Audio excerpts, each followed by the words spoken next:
Ahí está. Bueno, buenísimo. Bueno, entonces la clase de hoy va a ser una clase más relajada, pero no por ello menos interesante. Espero que se entusiasmen con el siguiente tema, que es el tema de las baterías de litio. Vamos a hablar de una manera de generar fuerza electromotriz a partir de un método que se ha perfeccionado en los últimos 20 años y que ha dado lugar a una revolución en el plano no solamente de las comunicaciones con las baterías de los celulares, sino también en el plano de la movilidad con los autos eléctricos o híbridos y además con futuros sistemas de almacenamiento y provisión de energía eléctrica. Ustedes probablemente ya conocen la empresa Tesla, del magnate excéntrico de Elon Musk, que tiene, entre otras cosas, también una compañía que se dedica a viajes espaciales llamada SpaceX, pero quizás su principal tarea fue la de crear estos automóviles llamados Tesla, en nombre bueno, honrando al físico Nikola Tesla, y que son completamente eléctricos. Y su movimiento se genera a partir de celdas de litio. Entonces, bueno, vamos a ver eso. Y también vamos a ver estos tres señores que tienen que ver con esto. No sé si a alguno o alguna de ustedes les suena familiar estas tres caras. Si son muy del palo, probablemente sepan quiénes son. Y si no, se los cuento en un ratito. Bueno, entonces vamos a, bueno, me suena solo el tercero. Bueno, ya vamos a ver quién es. Bueno, entonces yo hace algunas clases les conté de qué manera funcionaba una pila voltaica, como la había pensado Volta y también Galvani, que básicamente se, se colocaban dos elementos uno que tendía a ceder sus electrones fácilmente y otro que tendía a apropiarse de electrones ajenos, eh, y se los ponía en contacto, entonces a través de un conductor, entonces a través de un proceso que ya habíamos descrito, esos electrones viajaban de un elemento al otro y de esa manera se creaba una corriente que permitía alimentar un circuito. Entonces, este es el principio básico de las baterías, y en el caso de la batería de litio no es una excepción. El principio es similar, aunque el mecanismo, como vamos a ver, es ligeramente diferente al que explicamos para la pila voltaica. En las baterías lo importante es, como decimos, es la reactividad. Es algo que ustedes quizás ya han visto, así que no voy a entrar en detalles, pero la reactividad es la capacidad que tiene un elemento de ceder sus electrones. Por lo general, es decir, eso quiere decir que su energía de ionización es particularmente baja. Entonces, son elementos que tienden a liberarse del electrón que está en el orbital más lejano, el que está más lejos y menos ligado eléctricamente al núcleo, y eso genera, ante la avidez de electrones por parte de otro elemento que reclame esos electrones, genera la corriente que necesitamos para poner en marcha un circuito. En particular, el caso del litio es muy claro. Su reactividad forma parte del grupo de los metales alcalinos, son metales muy blandos y que son altamente reactivos, es decir, son tan propensos a liberar su último electrón. ¿Se acuerdan cuántos electrones? ¿Cuál es el número atómico del litio? ¿Se acuerdan? ¿Se acuerdan? ¿No? ¿Mucho? 3. Exacto. Entonces, es tan propenso bueno, que lo vuelve en medios en donde hay otro elemento ávido de electrones, los vuelve sumamente reactivos. O sea, se combina rápidamente. Ya vamos a ver un experimento ahora en donde eso se pone de manifiesto de una manera así muy espectacular. ¿Y qué es lo que pasa en esas reacciones? Bueno, ceden fácilmente ese electrón, el electrón más externo, y se forma un ion litio de carga +1. Bueno, ¿alguna vez vieron qué le pasa al litio en el agua? ¿Vieron esto en otra materia? Sí, no es una buena idea mezclarlos. No es una buena idea. Tal cual, bueno. Ustedes díganme si ya vieron esto, si es aburrido, pero bueno, para mí está buenísimo. Para mí nunca es aburrido ver a un metal en agua. Bueno, No, dale. los metales alcalinos en agua siempre ponen un buen show. Dale, bueno. Bueno, a ver si puedo. Voy a compartir este video. Acá. Ahí está. Ahí está. Bueno, entonces una. Metals are very reactive because they have low ionization energy. One of the ways ¿Ustedes escuchan el audio o no?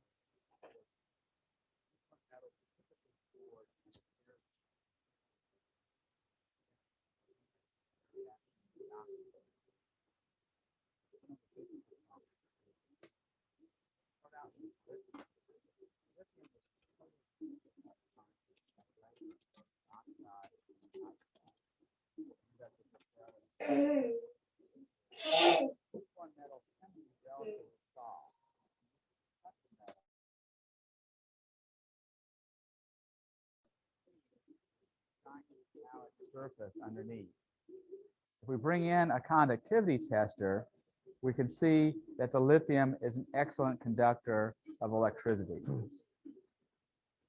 If we add a piece of lithium to water, one of the things that we notice is the fact that the lithium floats. Group 1 metals are less dense than water. We also see that the lithium reacts very rapidly with the water. This is a single displacement reaction producing hydrogen gas and lithium hydroxide. The lithium hydroxide is very water soluble and dissolves in the water. The hydrogen gas escapes. If we trap some of the gas in a test tube, we can test that the gas is actually hydrogen by testing its flammability.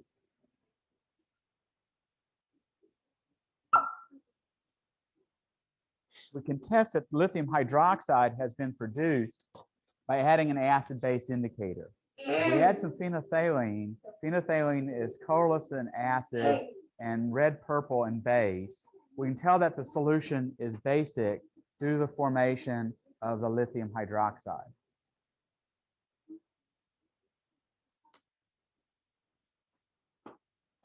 Bueno, entonces tenemos un material muy reactivo que rápidamente se combina para ceder en ese proceso su electrón, su tercer electrón, el más lejano al núcleo. Entonces, eso está en la base de la batería de ion litio. Entonces, ¿cómo funciona? Bueno, tenemos, como ya sabemos, un ánodo y un cátodo en toda batería. Entonces, en el ánodo se encuentran cristales de grafito en donde los los átomos de litio se encuentran intercalados inicialmente. Vamos a describir lo que sería el proceso de descarga, es decir, el proceso que genera la corriente que va a alimentar nuestro circuito. Eso es lo que está ocurriendo ahora, que desconecto la batería de mi computadora. Cuando desconecto la batería de mi computadora, la batería de litio está descargándose y a través de su descarga, mientras se descarga, provee la energía que hace funcionar todos los elementos de la computadora. Entonces vamos a describir la descarga. Entonces, inicialmente en el ánodo se encuentran átomos de litio neutro ubicados dentro de los cristales. No voy tampoco a entrar en los detalles de cómo se intercalan los átomos, pero están ahí. Entonces, lo que sucede es que como de la misma manera que pasaba con la pila voltaica, ante la presencia de otro elemento conectado eléctricamente que reclame los electrones que el litio fácilmente puede dar, los electrones del litio, los electrones exteriores del litio, van a dejar el átomo y van a intentar viajar hacia el cátodo. ¿Por dónde van a intentar viajar hacia el cátodo? Por la vía más fácil, y eso es a través de la conexión a través de un conductor. Entonces, acá tenemos el hilo que va a llevar la corriente de electrones desde los litios neutros que se ionizan en el ánodo de grafito hasta el lugar en donde se los reclama, que es el cátodo. El cátodo vamos a describirlo en un ratito, pero tiene que ver con cobalto. De la misma manera que antes teníamos cobre en el caso de la pila voltaica y zinc en el caso del litio, en el cátodo hay cobalto. Entonces, cuando se produce ese reclamo de electrones, viajan los electrones, dejan a los litios ionizados, y de esa manera se va estableciendo una corriente entre el ánodo y el cátodo. Acuérdense que el cátodo, si nosotros vemos la corriente como un circuito por el que circulan electrones, la corriente, tal como la entendemos nosotros, viaja en el sentido opuesto. ¿Está? Es simplemente esa definición que tomamos, esa regla, esa convención. No me sale el nombre. Entonces, la corriente tal como la conocemos nosotros, la I va a viajar del cátodo al ánodo, pero en realidad los electrones van del ánodo al cátodo. Esa es la primera parte. Entonces, del otro lado lo está esperando el cobalto, que pierde electrones a manos del oxígeno, y entonces se genera, producto de esa reacción con el oxígeno, una avidez de electrones por parte de iones cobalto que tienen carga más 4e. Entonces reclaman con gran avidez, de la misma manera que el cobre, esos electrones que pierde el litio. Con el flujo de electrones que va desde el ánodo al cátodo, el cobalto se empieza a cargar negativamente, empieza a tener cada vez más electrones, va saciando su sed de electrones, y a la vez se va generando en el cátodo una cantidad de carga negativa que hace que los iones litio que estaban alojados entre las capas, entre la estructura del grafito, pasen a través de un electrolito, creo que es de hexafluorofosfato, hacia el cátodo. De esa manera se produce la migración de los iones litio en paralelo a la migración de los electrones, con la diferencia que los electrones viajan por el conductor y los iones litio pasan a través del electrolito. Entonces los iones litios se vuelven a encontrar con sus electrones, perdón, se ubican dentro de la estructura del cobalto, y ahí forman un compuesto que se llama óxido de cobalto líquido, que es tiene esta fórmula. Entonces, de esa manera, se va liberando de litio el ánodo, tanto por la migración de los electrones hacia el cátodo, como por la migración de los iones litio también hacia el cátodo a través del electrolito. Y eso hace que progresivamente la batería se vaya descargando. En el punto de mayor descarga, todos los iones litio van a haber migrado hacia el cátodo y todos los electrones relacionados con esos iones litio van a haber transitado hacia el cobalto que los reclamaba. Entonces, en ese momento, nuestra batería de litio está completamente descargada o agotada. ¿Se entiende? Sí, sí. Sí. Bueno, ¿y qué pasa ahora cuando enchufamos nuestra batería a un cargador? Bueno, cuando conectamos una batería a un enchufe se genera una diferencia de potencial entre las placas que va a hacer que los electrones que estaban acompañando al cobalto ahora vuelvan hacia el ánodo, realicen el sentido opuesto. Entonces el sentido de la corriente ahora va desde el ánodo al cátodo, porque los electrones vuelven del cátodo al ánodo. Y el cobalto vuelve a tener la carga 4e, se vuelve a transformar en un ion de carga 4e más 4e, expulsando, puesto que tiene el mismo signo, a los iones litio que migran de vuelta a través del electrolito a la estructura del grafito. Ese es el proceso de carga de la batería. Entonces, un elemento muy importante y que fue una fuente de problemas, como vamos a ver, es el hecho de que para el momento de la recarga de la batería no queden iones litio del lado del ánodo antes de volver a cargarlo, y también hay que tener mucho cuidado que el ánodo y el cátodo no se unan, es decir, que el electrolito se mantenga estructuralmente de manera de aislar al ánodo del cátodo. Bueno, como ustedes se pueden imaginar, las baterías de litio constan de celdas, en donde cada celda realiza este tipo de proceso.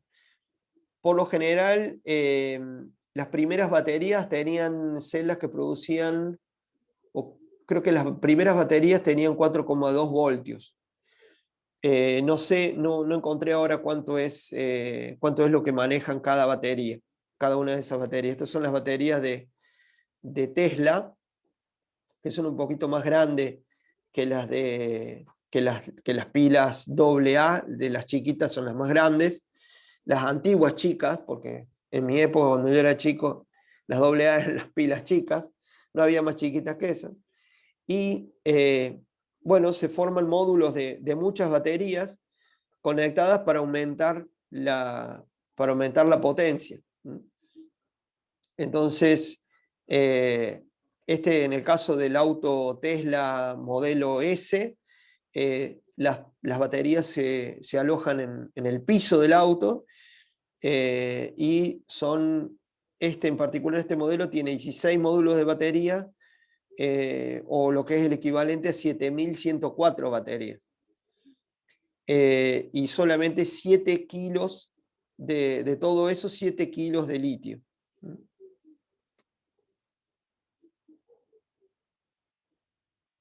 Y más o menos y todo el paquete de baterías pesa, sí, algo más de 600 kilos. O sea, de 607 kilos es prácticamente el 1% del peso total de la batería. O sea que con muy poco litio se puede generar suficiente energía para hacer andar uno de estos autos. Bueno, un poco lo que les contaba, en los primeros en los primeros años de la utilización de esta batería ocurrían explosiones o se hinchaban así las baterías. No sé si a ustedes les pasó, a mí me pasó con un celular viejo que tuve en un cajón demasiado tiempo luego de haberlo utilizado. Y eso se asocia con la alta reactividad que tiene el litio. O sea, es bien emparentado con el experimento explosivo que acabamos de ver. Pero paulatinamente estos problemas han siendo resueltos. Entonces, en el 2019, estas 3 personas, estos 3 investigadores, recibieron el Premio Nobel de Química. Son las 3 personas que vimos al comienzo.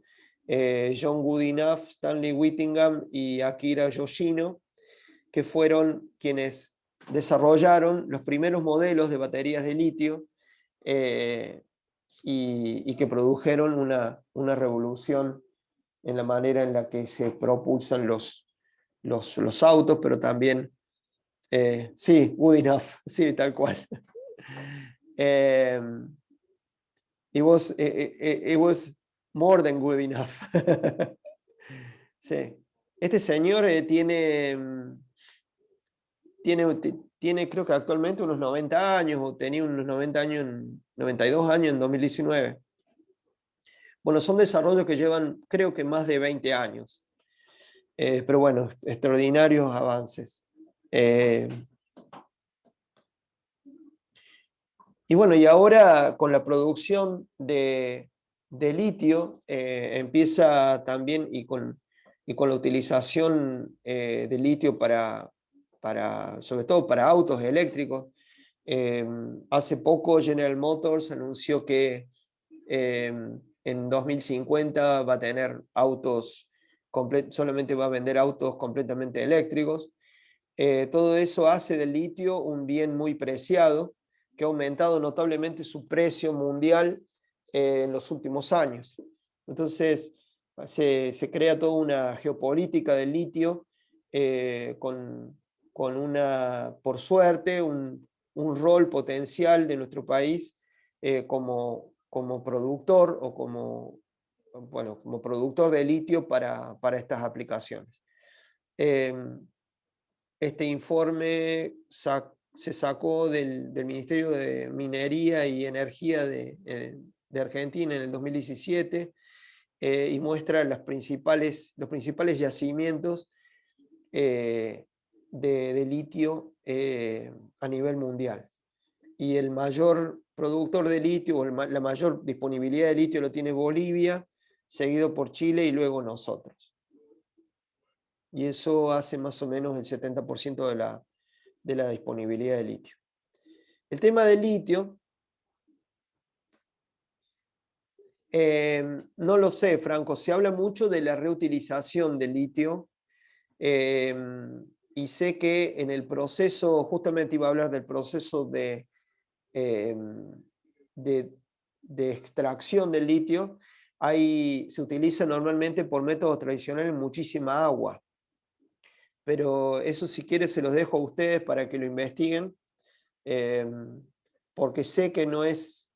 y también el cobalto, sí. Así que eso se lo dejo. Y una cosa que podría llegar a ser interesante, perdón, respecto de eso, es que no sé si se acuerdan, pero hace unos años en el Departamento de Química Inorgánica se otorgó una beca porque se estaba haciendo un desarrollo que aparentemente daba bastante bien para poder sacar el carbonato de litio usando la propia salmuera de la salina. Claro. Y entonces devolvías la salmuera, devolvías el agua y no tenía casi consumo de agua. Exactamente, de eso iba a mencionarlo medio al pasar, porque obviamente no es mi área, pero es un método que había puesto en marcha o había probado en el laboratorio Ernesto Calvo, justamente. Bueno, buenísimo.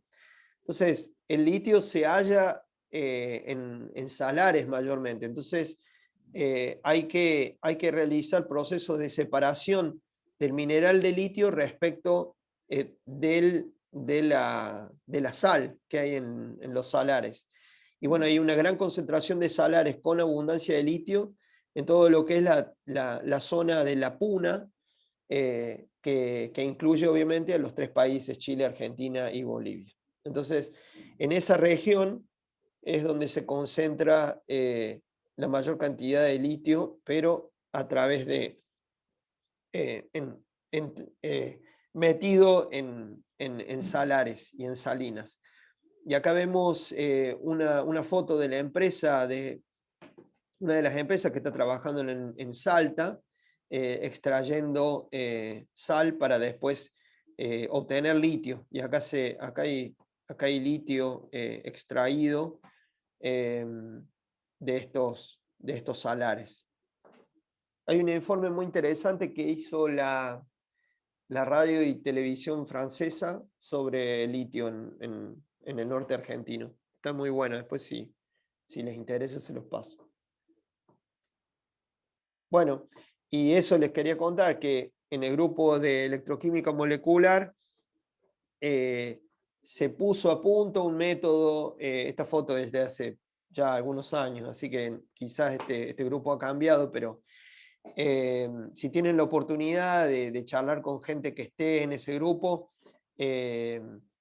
ahí van a tener acceso a este método de extracción de litio de una manera en la que no se utiliza el agua, y también de otros métodos que están usando. Hay algo que se llama una esponja de litio y esponja de sal. No sé si alguna vez oyeron ustedes hablar de eso, pero me pareció súper interesante. Y además, en la actualidad están trabajando, tengo entendido, en baterías de litio, de aire litio. Me voló la cabeza eso, pero quizás hablando con ellos ustedes pueden enterarse más de qué se trata. Pero bueno, junta varias cosas este tema. Junta primero el conocimiento que se tiene en exactas. El número 2 es una fuente de energía viable en un principio a futuro para la transformación tecnológica. Y número 3 es un recurso estratégico que Argentina necesita no solamente desarrollar, sino además agregarle valor para que no nos transformemos meramente en un país productor de litio sin procesar. Así que, no sé, es una de las tantas cosas que pueden ustedes tomar luego a medida que vayan evolucionando ustedes en sus carreras. Pero bueno, me pareció interesante compartir esto con ustedes. Y como último, ya para terminar, es justamente esta tarde en el Ministerio de Ciencia se va a hacer como un webinar sobre energías alternativas. Y se va a abordar en este webinar y en futuros webinars el tema del litio. Entonces, si a ustedes les interesa, yo les paso el link para si tienen un momentito a la tarde, previa inscripción, pueden conectarse al canal de, no sé si es Zoom o YouTube del Ministerio, y ahí seguir la discusión sobre qué está preparando el Ministerio de Ciencia de cara a futuras energías alternativas. Así que, bueno, era eso lo que les quería contar hoy. Fue breve, pero quería un poco motivarlos. Es el tema más cercano que pude encontrar para relacionar nuestra materia con lo que se hace en química. ¿Tiene algún comentario, alguna pregunta?